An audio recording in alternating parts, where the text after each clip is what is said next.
Hi friends, welcome to the mechanical ventilator part 2 video. Hope you enjoyed the first video. In first video we spoke about scalars. This video we are going to learn about the loops of mechanical ventilator.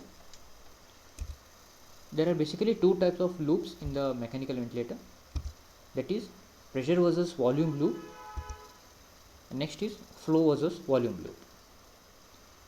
Before going to the discussion about the loops, I just want you to know where we can find the loops on the mechanical ventilator.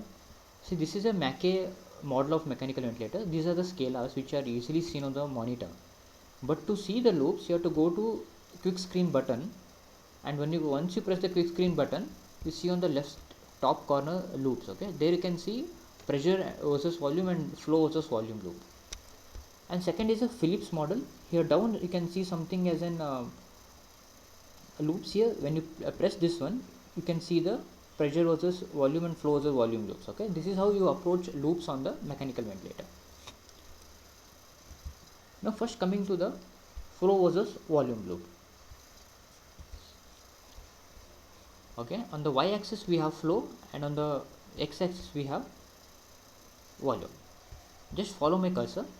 When the inspiration begins, okay, it starts from the zero and rises steadily and reaches something known as peak inspirated flow rate. We have already seen this peak inspirated flow rate in the flow type of scalar.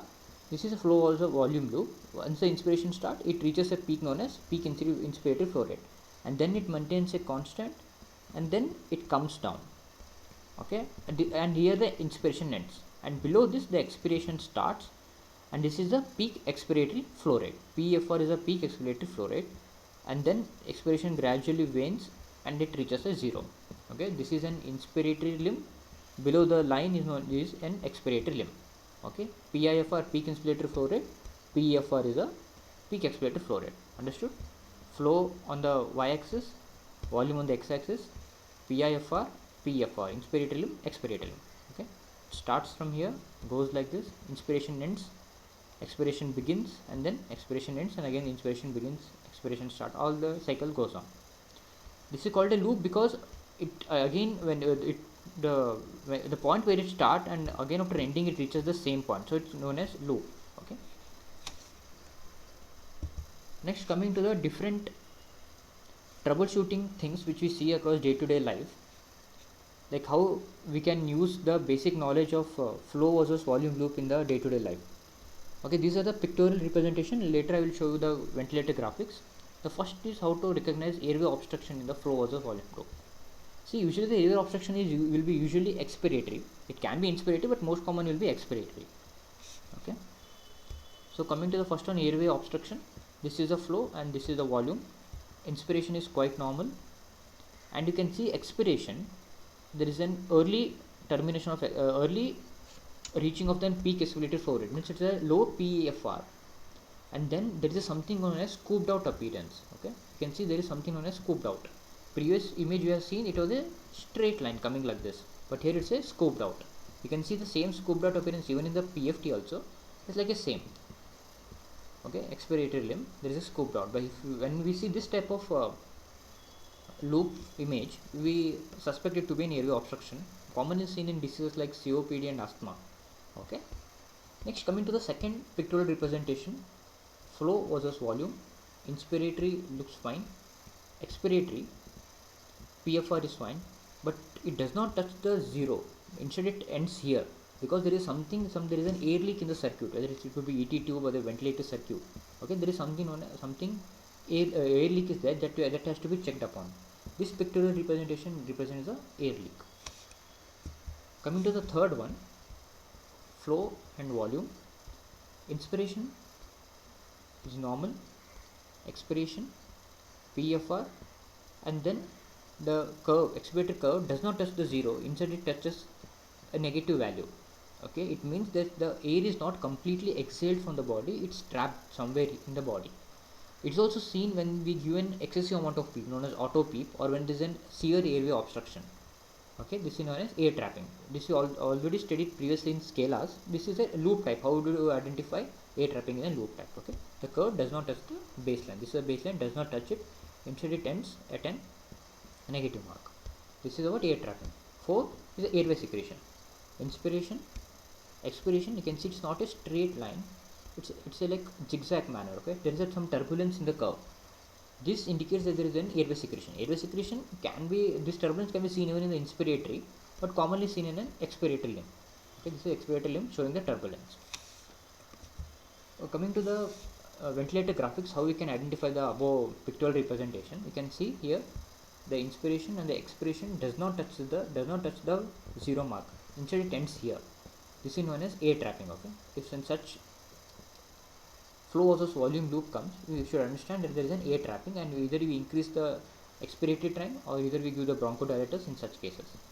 Okay, second one is, you can see there is a zigzag turbulence in the inspiratory expiratory limb both, which shows that there is an airway secretions present in the circuit or in the trachea and bronchi. That time we need to do the thorough suctioning and give the mucolytics. And then chest physiotherapy helps in such cases. Here, coming to the airway obstruction. Okay, see the inspiration starts PIFR, then inspiration and expiration. Normally it should take place this curve, but here you can see there is something known as scooped out appearance. Okay, you can see mild, moderate and severe scooped out appearance. Okay, this indicates there is an airway obstruction. That could be because of mucus plugging or a bronchospasm, which can be treated by suctioning and bronchodilators. Okay, this is about the flow versus volume loop. Coming next to the pressure versus volume loop. Before going to pressure versus volume loop, we need to know something about regarding compliance of the lung. Compliance is defined as a change in the volume of lung per unit change in the distending pressure of the lung. Suppose if we increase the pressure by 5 cm H2O, how much volume of the lung increases? That is known as compliance. Okay, calculated by formula volume by pressure. Change in volume of lung for per unit change in the pressure. There are two types, static and dynamic. Static, it is compliance measured when there is no airflow or when there is airflow is halted. Dynamic is measured when there is an airflow. Okay, static and dynamic. This is about compliance. Just remember this. We will use it further. Now, first coming to the basic pictorial representation of pressure versus volume loop. Okay, follow my cursor here. This is an y-axis, its volume, and on x-axis its pressure, mainly airway pressure. Okay, y-axis, x-axis, and here it says 0, and this is known as PEEP. PEEP is positive end expiratory pressure, which is normally set at a baseline for all the patients. Okay, so your pressure, because means it's a baseline pressure which is already set. PEEP is basically pressure. Suppose of 5 or 4 or 10, 15, like that pressure is set. So our curve begins from here. Okay, this is 0. If we keep a PEEP of 5, it begins from 5 cm H2O. This is from here the inspiration starts. This is an inspiratory limb. Just follow my cursor, and this is an expiratory limb. Okay, inspiratory limb, expiratory limb. And once the inspiration is at its maximum, or then it reaches a pressure known as peak inspiratory pressure. This is calculated by drawing a straight line down here. Okay, this is a pressure, peak inspiratory pressure. And the volume, tidal volume, can be calculated by drawing a straight line over on the y-axis. Okay, this indicates volume and this indicates pressure. Okay, peak inspiratory pressure, and this is an tidal volume. But along with the pressure versus volume curve, we can also calculate the resistive work and the elastic work. Okay, the area given by the inspiratory limb, this is a midline. The area anything below this limb, this line, indicates resistive work. Resistive work means the work done by a ventilator in order to overcome the resistance of the ET tube and then airways. Okay, that is an resistive work. This is the area above this line, which is present in the expiratory limb, indicates elastic work. Elastic work is the work that is used to distend the lungs or the alveoli. That is elastic work. Okay, understood? Pressure versus volume curve. Volume on the y-axis, pressure on the x-axis. This is a PEEP, positive end expiratory pressure, which is set basically for all the patients. So our curve begins here. If we keep the PEEP 0, our curve will begin here. If we keep it as a 5, 7, then the curve begins here. This is an inspirated limb, reaches a maximum pressure known as a peak inspirated pressure, which can be calculated by line drawing straight down on the y-axis, and then it comes down as an expirated limb, and the tidal volume can be calculated by a straight line drawing on the y-axis. This is an expiratory limb and this is an inspiratory limb, and the area covered below this line is known as resistive work. I put an arrow mark here. The area and the whole area here is an elastic work. Okay, this is basic about pressure versus volume curve. Coming to the next one are two important terms, that is LIP and UIP. LIP is lower inflection point and UIP is upper inflection point. So why it's important? Lower inflection points and upper inflection point help us to determine the PEEP, how much PEEP to be set. So what is the definition of lower inflection point? Lower inflection point is the pressure above at which the alveoli start getting recruited, means the alveoli start distending, and upper inflection is a maximum pressure at which the alveoli can be distended. Above that the alveoli won't get distended, and then there can be a volume or barotrauma. Okay, LIP, the volume, the pressure at which the alveoli start recruiting, means they just start distending, and UIP is the maximum pressure at which the alveoli are fully distended, above which even giving the pressure the alveoli won't distend and it causes volutrauma. So how it helps us in determining PEEP? PEEP should always be set just above the LIP, means just 1 or 2 centimeter above the LIP. Okay, so this is a LIP, just 1 or 2 centimeter above the LIP has to be our basic PEEP. Suppose the LIP is 5, our PEEP should be 6 or 7, and the UIP is some around 15, means the PEEP should not exceed the 15, above which there can be an over distension of the lung. This phenomenon of LIP UIP is basically used in setting the ventilator settings for ARDS. Okay, ARDS, how do you set the PEEP? LIP plus 1 to 2 centimeter H2 of water, means LIP is 5, you set PEEP of 7. Maximum UIP if is 10, you should not exceed the 10. Above that there can be an over distension. This is LIP and UIP. Coming to the different types of pressure versus volume curve. Here this is seen in condition of volume control, okay, where the person does not breathe spontaneously. Okay, you can see the person not breathing any spontaneously. This type of curve is seen. And here assisted control, there is some in here you can see a curve like this. Okay, this is seen mainly in assisted control, and spontaneous, it's a straight loop. Okay, control, assist control, and spontaneous, 3 different type of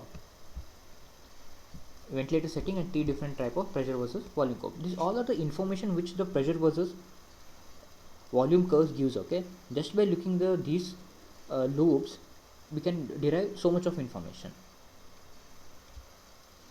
Then how this basic study of pressure versus volume loop can be used in day-to-day life for troubleshooting. As I already told, what is compliance? Suppose the compliance of the lung is low, the pressure versus volume loop gets shifted to the right side. It goes on shifting to the right side, because as we keep on increasing the pressure, the volume does not increase at the same level, so the curve gets shifted to the right side. This is about low compliance. If the compliance of the lung is very high, just for a small increase in the pressure on the y-axis, the volume increases tremendously. So if the curve is shifted to the left side, it indicates high compliance, and if curve is shifted to the right side, it indicates low compliance. Okay, so it helps in determining the compliance of the lung. And also we studied about the work of the elastic work and resistive work, and which mode of ventilation, even that information can be obtained by pressure versus volume loop. For the next term, over distension. Okay, this is a normal curve. Okay, this is an 0 inspirator limb, expirator limb. Okay, volume versus pressure. Suppose here UIP is kept very high. So this is seen mainly in cases with ARDS and low lung compliance like ILD, or congestive heart failure. Here the inspiration starts and it has reached the maximum. Still, if you keep on increasing the PEEP or keep on increasing the pressures, there is something known as beaking of the volume pressure loop. This you can see there is a beaking. Even though you have increased the pressure above the UIP, that is upper inflection point, as I explained to previously, the pressure increases, but the volume delivered is very slightly increased when compared to the normal. You can see the difference between this volume and the difference in the volume obtained by this pressure is very low. Very low pressure has been, very less volume has been changed. This is called more of barotrauma. Suppose if there is a bird beaking, we also call as duck beaking, such thing is there, you have to identify that there is an over distension and take appropriate measure to reduce it. Okay, this is seen when PEEP is kept above the upper inflection point. Coming to the last pictorial representation about the pressure versus volume loop.